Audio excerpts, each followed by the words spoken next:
Hi, my name is Larissa Shanton, and these are my postcards from the road for UF 200.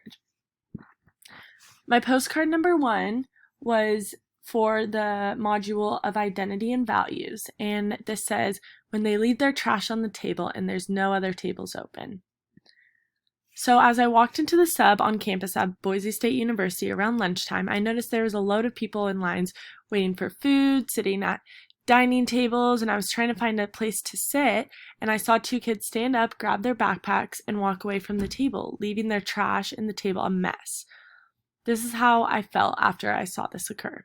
Seeing this action taken by adults shocked me. This made me think that about my morals and ethics in my life and realize that I would never do that. This plays back to the values we talked about earlier in that week and connects to the best, caring, and respectful. It is very disrespectful to the workers and the rest of the community. I learned a lot about my own values and morals during this week. My second postcard is from the cultural event and the moral agency module. This is a meme that says, Super Bowl is the biggest sports event in America. Change my mind.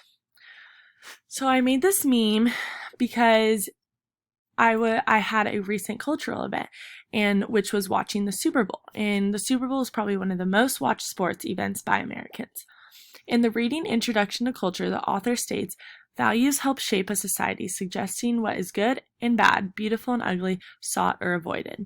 And I think this relates to my experience because football is a huge component in our society and is valued among lots of citizens as a good thing and something to praise. Watching football on Sundays, and especially Super Bowl Sunday, I believe is a part of my culture, as well as many others. Our society is definitely a masculine society, which means that men are supposed to be tough, and football is definitely a tough sport. My third postcard was from the Ethical Frameworks module, and this is a meme of people saying, when you catch people stealing but they think it is okay. So as I went through that week, walking around school in my apartment complex, I had noticed many things that relate to Kant's idea of deontology. One specific concept I saw occurred in the ILC on campus. As I was looking for a snack and drink to buy to hold me over while I'm in class, I saw someone grab a bag of chips and put them in his jacket pocket. I ignored it for a second because I thought he was still going to pay for it. However, I saw him walk out of the building without paying for it. This showed me the idea within deontology called universalizing. If this kid thinks it is okay to steal, and let's say he goes and tells his friend to do the same thing, then that means that they will think it is okay. If enough people think it is okay, stealing could be universalized in our community, and that could question our morals. My fourth postcard was from the diversity module. This is a haiku about the Idaho Anne Frank Memorial. All alone and scared, a diary is written, hiding from Nazis. So I looked at the Idaho Anne Frank Memorial online, and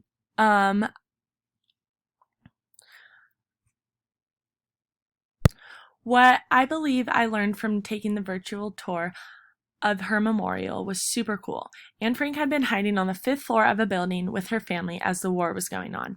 Her situation relates to what we have been talking about in weeks 10 and 11. She was part of the most vulnerable in our society at this time, as she dealt with diversity issues and inequality from the Nazis and Hitler. As Titus had said in his TED Talk, he wants artistic creations that are honest and ask those tough questions, and Anne Frank's story, and especially her diary, shows us that exactly. And this is my final postcard.